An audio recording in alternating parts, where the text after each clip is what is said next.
문제죠. 우리가 인생을 살아가면서 우리의 삶을 가만히 생각해 보면 이 늘 걱정과 근심이 떠나지 않는 것을 볼 수가 있습니다. 그리고 우리가 늘 매달리는 그 걱정, 근심이란 것은 따지고 보면 먹고 사는 문제예요. 우리가 그 걱정을 평생 동안 목에 매달고 한평생을 살아갑니다. 그런데 재미있는 것은 무엇을 먹고 사는가 하는 이 걱정은 옛날 우리가 가난했을 때도 하는 걱정이었고 모든 것에 훨씬 좋아진 지금도 여전히 하고 있다는 거예요. 옛날 어른들의 말씀에 걱정도 팔자다라는 말이 있죠. 그 말이 딱 맞는 것 같아요. 이 걱정과 근심에서 벗어나지는 못한다는 우리의 인생이 그와 같다는 것이죠. 가난할 때는 가난했던 대로 걱정할 수밖에 없고 지금은 지금 나름대로 또 걱정이 또 있을 수밖에 없는 것이죠.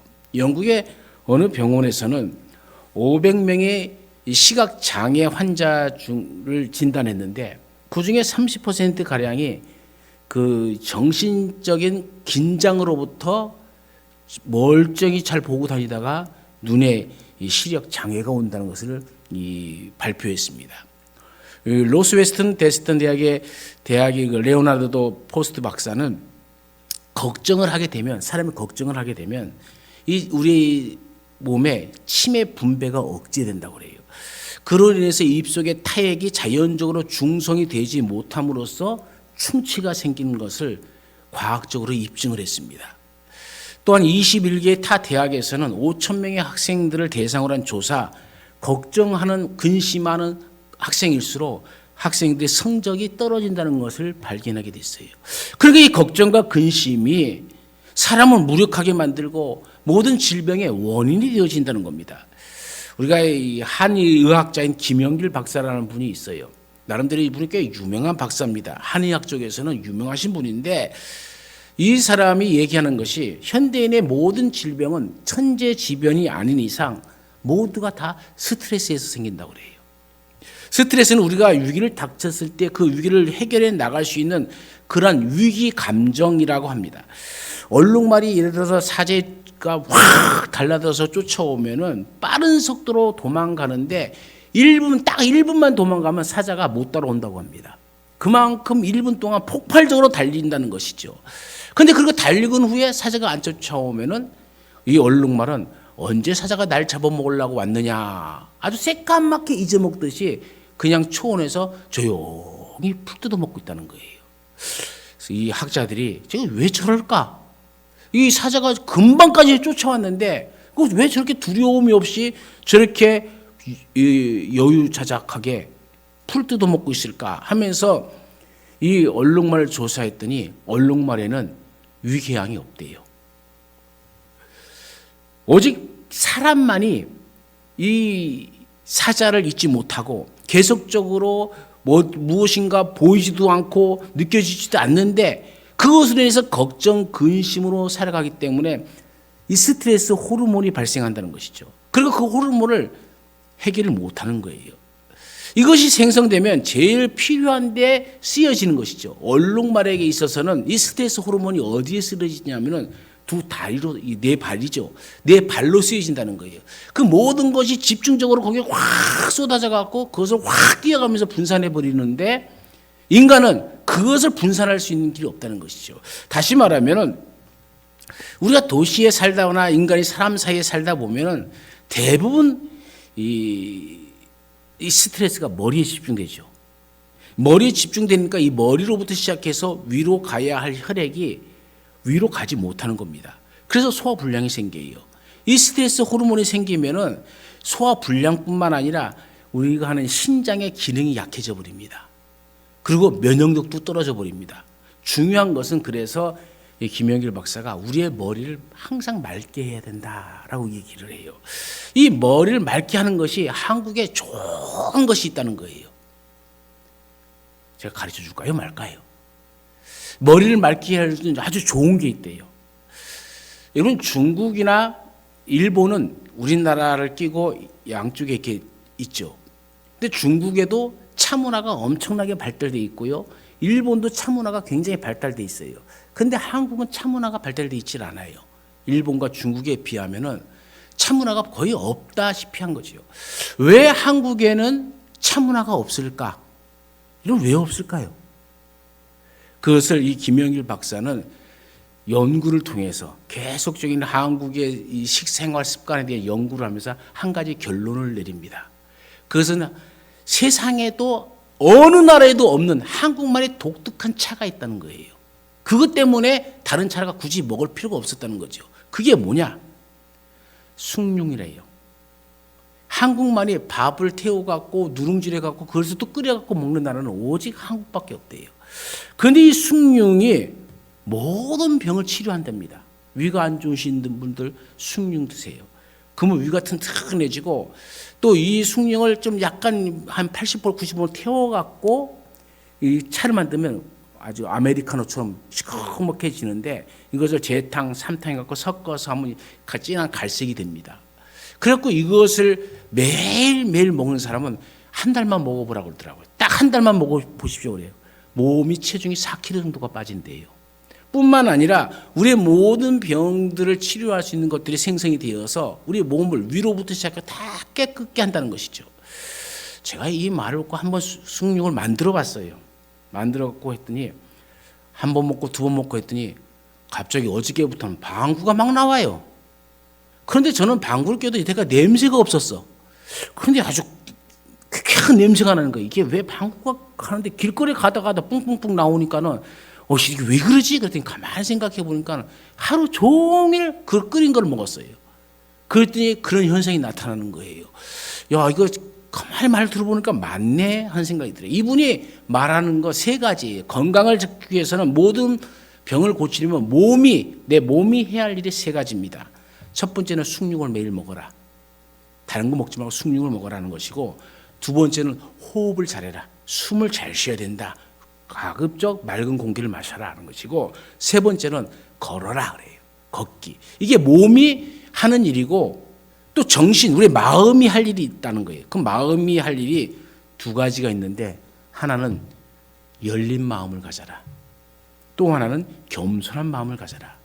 자기가 많은 간 경화증부터 많은 환자를 고쳤는데 숭늉으로 고쳤고, 그리고 그들에게 하는 말이 열린 마음과 겸손한 마음을 가지고 살아라. 자기가 환자를 대하는데 수백 명을 대하는데 교만한 사람은 병이 안 낫더래요. 겸손한 사람, 그 마음이 열려있는 사람, 그런 사람은 신기하게 병이 낫더라는 거예요. 그러고 보면 인간은 참 영적 존재이고 또 감정적 동물이면 틀림없습니다. 이런 상황 속에 우리가 이 김영길 박사를 통해서 우리가 이제 알 수 있지만은, 예수님의 제자들에게도 이 근심과 걱정은 떠나지가 않아요. 오늘 본문에 보면은 때가 되어서 예수님께서 십자가를 지고 죽으시며 세상을 떠나게 될 것을 말씀하니까 제자들이 근심하며 낙심합니다. 왜? 미래가 두려운 것이죠. 이제 제자들의 마음을 아신 예수님께서 뭐라고 얘기합니까? 너희는 마음에 근심하지 말라. 근심하지 말라는 거예요. 이게 모든 일의 방해꾼이 뭐냐면 근심입니다. 우리가 어떤 일을 추진해 나가는 데서 방해꾼이 뭐냐? 근심과 걱정이에요. 근심과 걱정이 딱 생기면 앞으로 전진하지 못합니다. 그러면서 하신 말씀이 이런 앞으로 전진하지 못하게 하는 우리의 신앙과 우리의 믿음과 우리의 삶을 더 나은 쪽으로 발전시키지 못하는 근심과 걱정은 하지 말고, 우리를 더 발전시키고 신앙적으로 성장할 수 있는 것, 그게 있는데 그것은 무엇이냐고 얘기하냐면은 믿음이다라고 얘기합니다. 하나님을 믿으니 또 나를 믿으라라고 얘기하지 않습니까? 주님이 제자들에게 하신 말씀 속에는 우리가 걱정과 근심을 이길 수 있는 유일한 길이 있는데, 그건 곧 믿음을 가지라는 겁니다. 믿음과 근심은 시소와 같아요. 믿음이 올라가면 근심은 내려가는 것이고, 또 걱정과 염려가 근심이 올라가면 믿음은 뚝 아래로 침체되어지는 겁니다. 여러분의 삶, 우리의 삶 가만히 생각해 보세요. 정말 그것을 깨닫게 되어지죠. 그러면 이런 현실적인 어두움과 절망적인 상황 속에 위축되거나 근심하지 않고 승리하려면 믿음이 있어야 되는데, 우리는 그러면 어떤 믿음을 가져야 되고 무엇을 믿어야 되겠습니까?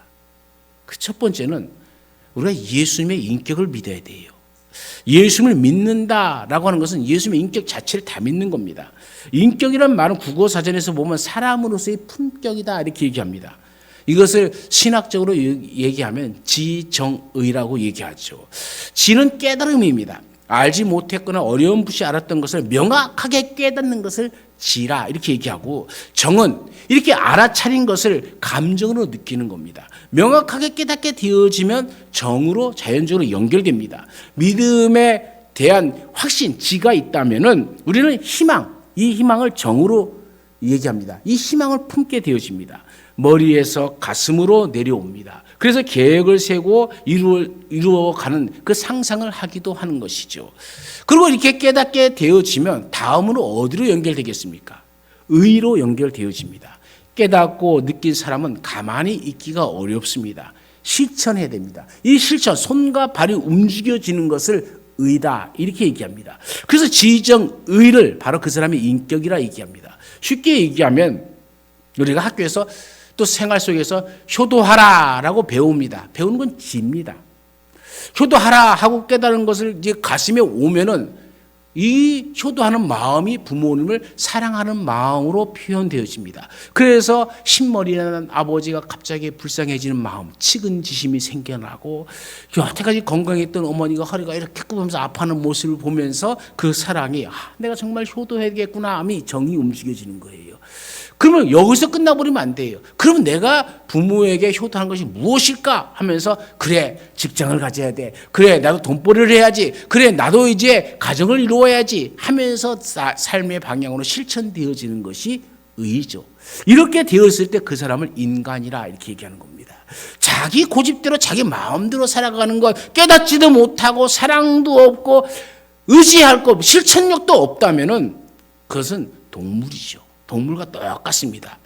예수님은 지로서 하나님의 뜻을 분명히 깨달았고 정으로서 인간의 참 사랑을 하셨고 그 의로 이 땅에 친히 오셔서 십자가에 죽기까지 순종하신 겁니다. 이것이 예수님의 인격입니다. 예수님이 태초부터 계신 말씀이셨습니다. 그 말씀이 곧 그의 삶이었습니다. 예수님은 말씀하시고 그 말씀하신 대로 살았습니다. 고난당할 것을 말씀하셨고 십자가에 달려 죽으실 걸 말씀하셨고 말씀하신 대로 사흘 만에 부활하신 겁니다. 그래서 예수님이 전체를 뭐라고 하냐면 예수님의 인격이라 얘기합니다. 요한복음의 주제는 믿어야 할 예수입니다. 요한은 우리가 예수를 믿어야 한다고 98번이나 요한복음에서 이야기하고 있어요. 또한 요한복음의 신학은 이 예수님의 인격을 믿으라는 메시지입니다. 그래서 요한은 예수님의 7가지 자기 선언을 소개합니다. 이 요한복음에만 나오는 특징이죠. 나는 생명의 떡이다. 나는 세상의 빛이다. 나는 양의 문이다. 나는 선한 목자다. 나는 부활이요 생명이다. 내가 곧 길이요 진리요 생명이다. 나는 참 포도나무이다. 한마디로 예수님은 인간을 구원하러 오신 하나님의 아들이십니다. 세상의 구원자이십니다. 그 예수님이 친히 말씀하시기를 너희는 마음에 근심하지 말라. 하나님을 믿으니 또 나를 믿으라 라고 말씀하십니다. 여러분 예수님을 믿으시길 바랍니다. 우리가 살아가는 모든 과정에서 어떤 일이 일어나더라도 예수님만은 계속적으로 믿으라. 중단하지 말라는 겁니다. 욥은 인생의 어두운 골짜기와 협곡에서도 이런 신앙 고백을 하죠. 나의 가는 길을 오직 그가 아시나니 그가 나를 단련하신 후에는 내가 정금같이 나오리라. 예수님은 이렇게 선언하십니다. 내가 곧 길이요 진리요 생명이니 나로 말미암지 않고는 아버지께로 올 자가 없느니라. 길 대신 예수님께서 천국 가는 그날까지 우리와 동행하실 줄로 믿습니다. 하신 말씀을 우리 주님은 반드시 지키신다는 것. 그것이 바로 예수님의 인격을 믿는 것이죠. 두 번째로는 예수님의 능력을 믿어야 됩니다. 예수님은 제자들에게 그동안 행하고 보여주신 일들을 통해서라도 예수님의 능력을 믿으라고 11절 말씀에 얘기하고 있죠. 그러면서 예수님이 제자들에게 비전지향적인 믿음의 놀라운 가능성을 확신시켜 주는 것이 12절입니다. 나를 믿는 자는 내가 하는 일을 그도 할 것이요 또한 그보다 큰 일도 할 것이다. 이건 얼마나 놀라운 얘기입니까? 여기서 큰 일이란 말은 더 놀라운 일들, 수많은 일들을 뜻합니다. 그래서 우리는 이런 일들을 감당하기 위해서는 믿음의 단계적 성장이 있어야 됩니다. 믿음은 죽은 것이 아닙니다. 죽은 것은 멈춥니다. 믿음은 살아있는 겁니다. 살아있는 것은 성장합니다. 우리 믿음이 살아있다면 우리 믿음도 성장해야 된다는 것이죠. 토미 바멧 목사님이 믿음을 단계적으로 정의했어요. 그래서 가장 기초적인 첫째의 믿음을 구원의 믿음이라고 얘기합니다. 구원받을 만한 믿음, 딱 거기까지 존재하는 사람이 있어요. 그러나 그것 한 단계 더 나가서 두 번째 단계가 성화의 믿음이 있다고 얘기합니다. 이제는 구원받는 것으로만 끝나는 것이 아니라 내가 어떻게 거룩하게 살아갈 것인가, 하나님의 말씀대로 내가 어떻게 살 것인가, 이것이 두 번째 성화의 단계입니다. 그래서 성화의 믿음이라 얘기합니다. 세 번째는 초월하는 믿음이에요. 초월하는 믿음이라는 것은 비전지향적인 벤처 신앙입니다. 도전하는 신앙입니다. 우리는 이 신앙을 가져야 돼요. 머무는 것이 아니라, 눈에 보이는 것만 따라가는 것이 아니라 눈에 보이지 않는 비전을 놓고 그것을 향해 기도하고 그것을 향해 나아가는 겁니다. 나를 의지하는 것이 아니라 하나님을 의지하는 마음으로 나아가는 거예요. 이것이 초월하는 믿음입니다. 그럼 마지막 네 번째 단계를 초자연적인 믿음의 단계라 얘기합니다. 그 성령의 능력으로 기적을 체험하는 단계죠. 우리가 예수님의 능력을 믿는 만큼 지금까지 보고 경험한 것들보다 더 크고 놀라운 일들을 직접 행하는 자가 될 것이다 라고 예수님이 말씀하셨어요. 21세기 현대인들에게 이 초자연적인 믿음이 필요합니다. 여러분이나 저에게 이런 초자연적인 믿음이 필요해요. 어떻게 하면 가능할까요? 그 첫 번째는 작은 믿음을 활용해야 됩니다. 활용함으로 믿음을 성장시켜 나가는 겁니다. 처음부터 큰 믿음을 가진 사람은 없습니다. 강한 믿음을 가진 사람도 없습니다. 믿음이 크기 위해서는 작은 믿음이라도 잘 활용해야 됩니다. 그래서 믿음이란 사용하느냐 잃느냐, 다시 말하면 영어로 use or lose 이렇게 얘기합니다. 이것을 사용해서 내 믿음이 성장할 것이냐, 아니면 lose, 그냥 잃어버릴 것이냐. 여러분, 우리는 항상 이 기로에 서 있는 겁니다. 믿음을 쓰지 않으면 없어지고 활용하면 활용할수록 커지는 것이 믿음이란 얘기입니다. 두 번째는 악재를 호재로 활용하는 창조적인 믿음으로 성장시켜야 됩니다. 오늘 본문에서 말하는 예수님의 첫 번째 메시지가 제자들에게 의기소침하지 말고 근심하지 말고 자리에 주저앉지 말고 그동안 예수님께서 행하신 일들을 받지 않느냐, 그것을 너희가 기초로 삼아서 더 크고 놀라운 일들을 창조적으로 시도해 보라는 것이죠. 창조적이라는 말은 다른 관점이라는 얘기입니다. 사람들과 똑같이 생각하고 똑같이 얘기한다면 똑같이 갈 수밖에 없어요. 창조적이라는 것은 다른 각도에서 바라보는 겁니다. 그 각도가 하나님의 보는 각도라면 더 놀랍겠죠. 그 다른 각도에서 보면 일은 얼마든지 달라 보이는 것이죠. 예수님께서 하늘로부터 보내주시는 성령님의 능력을 우리가 받으면은 예수님보다 더 크고 더 많은 일들을 할 수 있다고 예수님께서 친히 말씀해 주신 겁니다. 이것을 창조적인 믿음이라 얘기합니다.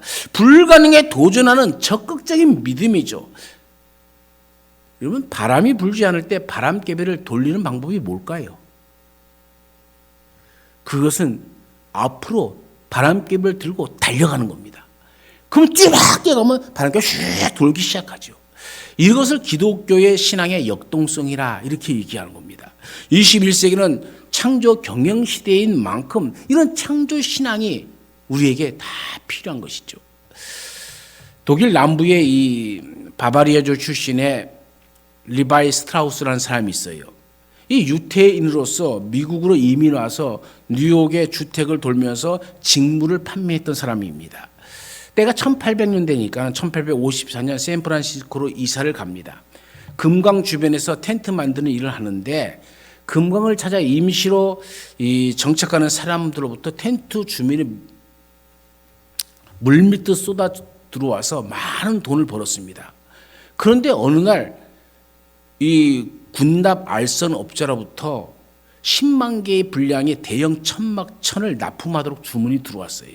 뜻밖의 행운을 잡은 이 리바이 스트라우스는 빚을 내서 이 공장과 직공을 늘려서 밤낮으로 생산에 몰두하여 주문량을 모두 다 만들어냈습니다. 이제 물건을 주고 돈만 받으면 끝나는 거예요. 그런데 갑자기 군납의 길이 막혀버렸어요. 이 수많은 천막천이 모두 쓰레기 더미가 되어버릴 처지에 놓여 있었습니다. 파산 위기에 몰린 그는 주점에 들렸다가 광부들이 모여 앉아 헤어진 바지를 꼬매고 있는 광경을 목격하게 되었습니다. 그러고는 무심코 아이고 바지천이 다 닳아서 저렇게 되었구나. 질긴 천막천을 쓰면 좀처럼 떨어지지 않을 텐데 하는 자기도 모르게 자기 입으로 중얼거린 거예요. 순간 그거지 하면서 얼른 돌아가서 자기 그 두꺼운 천막천을 다 잘라서 옷을 만들었고 그 옷은 이 인부들에게 날개듯이 아주 잘 팔려나갔습니다. 이렇게 해서 오늘날 세계적으로 유명한 리바이스 청바지가 탄생된 것이죠. 리바이 스트라우스는 악재를 호재로 활용하는 이 창조적 믿음을 활용한 겁니다. 아, 망하니까 이제 여기서 끝인가 보다가 아니라 다른 각도에서 보는 거예요. 사랑을 가지고 보는 겁니다. 그리고 그것을 어떻게 도울 수 있을까를 보는 겁니다. 이런 시각에서 보니까는 기발한 아이디어가 생각나는 거죠. 예수님은 오늘 우리에게도 이런 창조적 믿음으로 더 큰 일들을 시도해 보라고 격려하십니다. 너희는 마음에 근심하지 말라. 하나님을 믿으니 또 나를 믿으라. 인간의 눈으로 보지 말고 각도를 달리해서 하나님의 눈으로 바라봐라. 바로 그 얘기죠. 그러면 너희가 나를 믿는 만큼 내가 하는 일을 할 것이고 나보다 더 큰 일도 할 수 있다. 이것이 주님께서 우리에게 주신 은총입니다. 우리는 머물러 있는 존재가 아니라 성장해 가는 존재가 되어져야 되고 우리는 이것으로 끝이 아니라 이것을 토대로 인해서 더 우뚝 서가는 그런 믿음의 사람이 되어지기를 간절히 축원합니다. 세 번째로 예수님은 말씀을 믿어야 됩니다. 예수님께서는 하나님을 믿으니 또 나를 믿어라 라고 말씀하시잖아요. 근심 대신에 우리가 선택해야 될 것은 믿음입니다. 예수님과 제자들의 배를 타고 바다를 건너갈 때에 큰 놀이 일어나 배가 뒤집힐 위기에 처합니다. 제자들이 두려워서 주무시는 예수님을 깨웁니다. 그때 예수님이 하신 말씀이 무엇입니까? 어찌하여 무서워하느냐 믿음이 적은 자들아 그래요. 그리고 말씀하시고 바람과 바다를 잔잔케 하십니다. 오늘 우리는 이 장면을 마태복음 8장에 나오는 이 장면을 보면서 아이고 이 바보들 예수님이 있으면 예수님 있는데 뭘 걱정이야 라고 생각할 수 있지만 오늘 우리의 인생의 배에도 우리는 이 제자들과 똑같은 반응을 보이고 있다는 거예요. 그래서 난 놓고 기억자도 모른다 라는 말이 참 우리 조상들이 어찌 이렇게 잘한 말일까 생각 들어요. 우리는 예수를 모시고 살아갑니다. 맞죠? 우리 예수를 모시고 살아가요. 우리 예수님께 간구하면 됩니다. 그리고 예수님이 죽지 않았으니까 내가 죽지 않는다는 믿음도 가져야죠. 배가 침몰하면 예수님도 죽을 것 아닙니까? 그 배는 예수님 타셨기 때문에 예수님이 지켜주는 것 아닙니까? 그럼 오늘 내 인생에도 예수님이 함께 하시면 나는 망하지 않을 거죠. 예수님이 함께 나는 살 것입니다. 그리고 이 풍랑이 무서울 것이 아니라는 것이죠. 이 둘러싸인 상황이 환경이 무서워하고 두려워할 것이 아니라는 얘기입니다. 오직 예수를 믿는 믿음으로 근심하지 않아도 됩니다. 그런데 우리는 근심하면서 살아가는 것이 문제라는 것이죠. 나를 믿는 자는 내가 하는 일을 저도 할 것이라고 우리 12절 말씀에 계속적으로 예수님이 말씀하시는 이유가 뭡니까? 제발 좀 믿음을 가져라. 그 얘기 아닙니까? 일본인들이 많이 기르는 관상어 중에 고이라는 잉어가 있습니다. 이 잉어를 작은 어항에 넣어두면 5cm에서 8cm 정도 이만큼밖에 안 자라요. 그런데 연못에 놓아두면 12cm에서 25cm까지 이만큼 자랍니다. 강물에 방류하면 90cm에서 120cm까지 이만큼 자라요. 이 고이는 자기가 숨쉬고 활동하는 세계의 크기에 따라 난쟁이 물고기가 될 수도 있고 대형 잉어가 되기도 합니다. 이처럼 우리가 어떤 믿음과 비전을 품고 사느냐에 따라 우리 인생의 등급과 수준이 결정되어지는 겁니다. 이런 멋진 말이 있어요. 눈을 감은 사람은 자기가 손 뻗치는 곳까지, 그래서 손이 미치는 곳까지가 그의 세계요. 무지한 사람은 그가 아는 것까지가 그의 세계고, 위대한 사람은 그의 비전이 미치는 곳까지가 그의 세계다 그래요. 참 너무나도 멋있는 말씀입니다. 사람은 꿈을 꾸는 만큼 원대한 인생을 살 수 있다는 겁니다. 따라서 사람이 다른 것이 아니라 믿음과 비전에 차이가 있다는 거예요. 오늘 이 자리에 똑같이 앉아있지만 각자의 믿음과 비전에는 차이가 있습니다. 그래서 인생이 달라집니다. 우리가 예수님을 믿으면 예수님이 하신 일을 우리도 할 수 있고 더 큰 일도 할 수 있다가, 내가 용기 있게 하는 말이 아니라 예수님께서 우리에게 확신적으로 해주시는 말씀입니다. 우리가 예수님보다 우월하다는 의미가 아닙니다.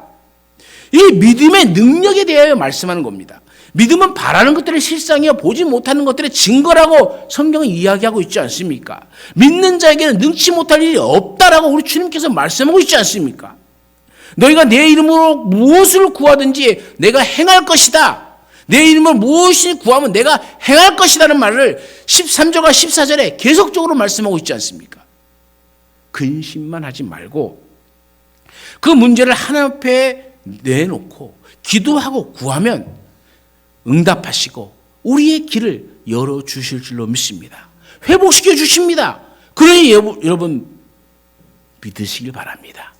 그리고 그 믿음의 복을 누리시는 여러분의 삶이 되어지길 간절히 축원합니다. 네 번째로는 예수님이 언약을 믿어야 됩니다. 요한복음 우리가 읽지는 않았지만 16장 7절에 보면 내가 너에게 실상을 말한다 하면서 내가 떠나는 것이 너에게 유익하다라고 말합니다. 내가 떠나지 아니하면 보혜사가 너에게 오지 아니할 것이다. 내가 가서 떠나서 그를 너에게 보내줄 것이다 라고 말씀하시죠. 예수님이 떠나신 후에 보혜사가 우리 가운데 예수님이 보내주신다라고 얘기합니다. 이런 보혜사가 무슨 뜻입니까? 한자로는 보존할 보자에 은혜 해자고 스승사자입니다. 즉 보혜사는 우리를 보호하시고 은혜를 베풀어 주시고 우리를 가르치신 분이라는 얘기예요. 신약 성경을 기록한 헬라어로 보혜사라는 말은 파라클레토스라는 말입니다. 파라라는 말은 같이, 곁에 함께 있다라는 말이고, 클레토스라는 말은 위로자, 보호자, 상담자, 치료자, 가르치는 자를 뜻하는 말입니다. 그러니까 파라클레토스는 우리 곁에 계시는 위로자요, 보호자요, 치료자요, 가르치는 자라는 의미가 있습니다. 그런데 또 다른 보혜사를 보낸다, 이 말은 원조 보혜사가 있다는 말이에요. 원조 보혜사는 누굽니까? 바로 예수님이십니다. 예수님께서 이 땅에 오셔서 죄인들의 친구가 되시고 상처받은 자를 위로하시고 연약한 자를 보호하시고 병든 자를 치료하시고 그들에게 은혜를 베풀어 주셨습니다. 보혜사의 역할을 감당하셨습니다. 예수님의 생애가 보혜사의 삶을 사셨습니다. 예수님께서 자신과 같은 또 다른 보혜사를 보내주신다. 그 보혜사는 우리가 잘 아는 성령님이죠. 예수님은 육신으로 오셨으나 또 다른 보혜사 성령님은 영으로 오십니다. 육으로 오신 예수님은 시간과 공간의 제약을 받지만은 성령님은 그런 제약을 받지 않습니다. 예수님께서 보내실 성령님은 영원히 우리와 함께 하신다. 우리를 떠나지 아니하신다라고 얘기합니다. 그렇지만 세상은 능히 그를 받지 못한다라고 얘기합니다. 왜요? 왜 세상은 받지 못할까요? 세상은 그를 눈으로 보지도 못하고 알지도 못하기 때문이죠. 세상 사람들은 눈으로 봐야 동의하고 인정하고 받아들이지 않습니까? 그렇지만 사람이 눈으로 보지 못하지만 존재하는 것이 얼마나 많이 있습니까? 성령님은 영적 존재이므로 우리가 눈으로 볼 수는 없습니다. 그래서 세상은 하나님의 영을 받을 수가 없습니다. 그렇지만 우리는 성령님을 압니다. 왜냐하면 내가 예수를 믿는 그 순간 성령님께서 우리와 함께 거하시고 우리 속에 계시기 때문에 그런 거예요. 보혜사로 오시는 성령님은 우리를 어떻게 도우십니까? 그 첫 번째로 우리에게 능력으로 임하셔서 다양한 은사를 나타내 주십니다. 지혜의 말씀을 주시고 지식의 말씀을 주시고 믿음을 주시고 병도 고치는 은사를 주시고 능력을 행함, 예언, 영들 분별, 각종 방언을 말함과 방언 통역함을 주신다고 고린도전서 12장 8절부터 10절까지 길게 써놨습니다. 그런데 사도 바울은 이것에 만족하지 말고 더 큰 은사를 사모하라. 성령께서 주시는 더 큰 은사를 사모하라 얘기합니다. 그러고 나서 고린도전서 13장이 시작되어지죠. 우리가 고린도전서 13장은 사랑장이라 얘기합니다. 어떤 성령의 은사라도 사랑 위에서 행해지는 것이 아니라면 소리나는 구리와 꽹가리가 되고 아무 유익이 없다고 얘기하고 있지 않습니까? 사랑은 가장 큰 은사요, 모든 은사의 기초요, 중심이죠. 성령의 사람은 바로 이런 사랑의 사람이죠. 두 번째로 우리로 예수님의 성품과 인격을 담게 하십니다. 예수님의 성품은 성령의 9가지 열매 가운데 나타납니다. 갈라디아서 5장 22절과 23절에 나오는 거죠. 사랑이 처음 시작해서 희락, 기쁨이죠. 화평은 사랑과 사이에서의 관계입니다. 그리고 성령 받지 못한 사람은 이 관계가 항상 삐뚤어져 있어요. 그러나 성령 받으면 이 화평, 이 관계가 좋아집니다. 오래 참음은 시험을 이기는 은사고요. 자비는 상대방에 대한 이해와 수용이고요. 양선은 선한 일이고요. 충성은 예수님 중심의 삶을 살아가는 것이고요. 온유는 부드러움, 혈기를 내지 않는 것이고요. 절제는 신앙의 성숙도를 나타내는 최고의 수준을 말하는 겁니다. 이 예수님의 전체의 삶을 이게 성령의 9가지 열매로 설명을 한 것이죠. 오늘 우리의 모습은 어떠합니까? 내게 성령의 은사와 이 열매가 잘 나타나고 있습니까? 자신을 잘 돌아보셔서 더욱더 예수님 닮아가시는 우리의 삶이 되어지길 간절히 축원합니다. 세 번째로 보혜사 성령님은 진리의 영이라고 얘기합니다. 진리의 말씀을 가르치시고 말씀이 생각나게 하십니다. 그리고 우리를 진리 가운데로 인도해 주시는 우리 성령님이십니다. 그러므로 성령의 감동으로 기록된 말씀을 믿고 따르고 순종하면 우리의 길은 열려지게끔 되어 있습니다. 우리의 길이 막혀 있는 것은 그 순간에 내가 스스로 나의 문을 가로막고 있기 때문입니다. 내 생각을 내려놓으십시오. 내 판단도 다 내려놓고 성령님께 맡기십시오. 그러면 성령께서 가장 좋은 길로 우리를 인도하여 주실 줄로 믿습니다. 네 번째, 성령님은 우리의 연약함을 도우신다고 얘기합니다. 로마서 8장 26절에 있는 말씀이죠. 우리의 연약함을 아시고 우리를 위해서 친히 간구하시느니라 이렇게 얘기하고 있지 않습니까? 사도 바울도 심히 연약할 때가 있었습니다. 그래서 로마서 7장 24절에 보면 오라 나는 곤고한 사람이로다 누가 이 사망의 몸에서 나를 건져내랴 하면서 한탄하는 모습, 절규하는 모습도 보입니다. 그러나 바로 이어서 하는 말이 뭡니까? 우리 주 예수 그리스도로 말미암아 하나님께 감사하리로다 라고 얘기합니다. 성령님께서 우리의 이 연약함, 그 연약함을 강함으로 바꿔주시는 겁니다. 이 절망을 기쁨으로 바꿔주십니다. 탄식을 감사의 찬양으로 바꿔주십니다. 믿습니까? 할렐루야가 저절로 터져 나오는 것이죠. 우리는 모든 것이 막혔다 할 때 성령께서는 가장 좋은 길로 우리를 인도해 주신다는 거예요. 얼마나 놀랍습니까? 이런 성령님의 인도하심이 우리 가운데도 있기를 간절히 축원합니다. 다섯 번째로는 우리가 잘못된 길을 걸어갈 때 책망하시면서 도우십니다. 성령께서는 죄에 대해서, 의에 대해서, 심판에 대해서 세상을 책망한다라고 요한복음 16장 8절에 얘기하죠. 우리가 하나님의 말씀을 들을 때에 마음이 찔리거나 불편할 수도 있습니다. 그러나 그 말씀을 듣고 회개하면 축복이 되어지는 겁니다. 불신자들은 죄를 지었을 때에 양심의 가책을 느낍니다.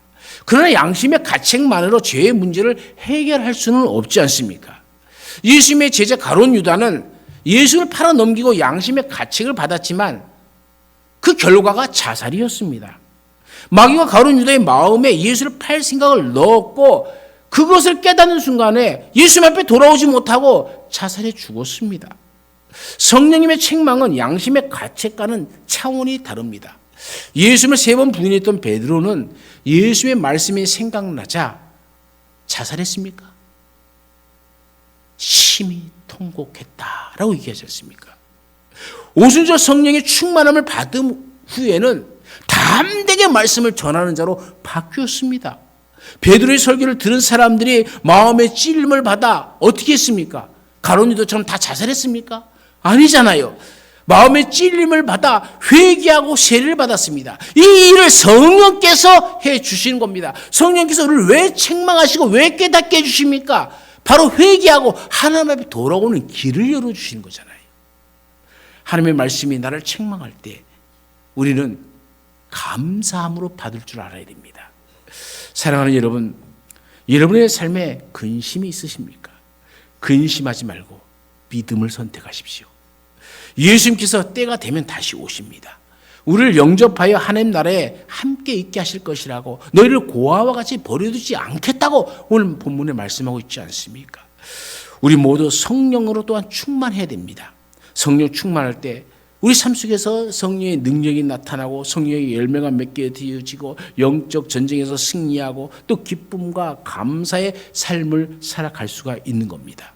오순절 성령 강림은 함께 모여 전심으로 기도할 때 일어났습니다. 우리는 지난주에 부활주일을 맞이했습니다. 그리고 이제 부활주일을 한 주, 두 주, 석주, 너주 가면 오순절 날이 옵니다. 그들은 부활 이후에 모여 힘써 기도하게 힘썼다라고 얘기합니다. 우리도 힘써 모여 기도할 때에 성령께서 우리 가운데 임하게 될 줄로 믿습니다. 그리고 우리가 깨닫지 못했던 놀라운 은총이 우리 가운데 넘치게 될 것입니다. 그러면 그 후로는 이제는 근심 충만이 아니라 능력 충만, 은혜 충만, 말씀 충만, 성령 충만하여서 이 세상에 살아가는 모든 것들을 넉넉히 이기고 승리하게 될 줄로 믿습니다. 이 은총이 우리 삶 가운데 나타나기를 간절히 축원합니다. 우리 가운데 함께 하신 하나님, 근심하지 말고 믿으라 하십니다. 오늘 우리는 무엇을 선택하고 있습니까? 습관처럼 근심거리, 걱정거리를 가지고 이 사람 저 사람에게 얘기하면서 모두를 다 근심 공동체를 만들고 있지는 않습니까? 근심을 선택하지 말게 하시고 이제는 믿음을 선택하게 하여 주옵소서. 그래서 우리의 삶에 성령의 능력이 나타나고 성령의 열매가 나타나고 어떤 영적 전쟁에서라도 패배하지 않고 승리하게 하시고 또 그 삶으로 인하여 기쁨과 감사가 그치지 않는 삶을 살게 하옵소서. 근심 충만이 아니라 능력 충만, 은혜 충만, 말씀 충만, 성령 충만하여서 하나님의 나라를 이 땅에 이루어가는 하나님의 자녀들의 삶이 되게 하여 주옵소서. 언제나 함께 하시는 예수님의 이름으로 감사하며 기도드리옵나이다. 아멘.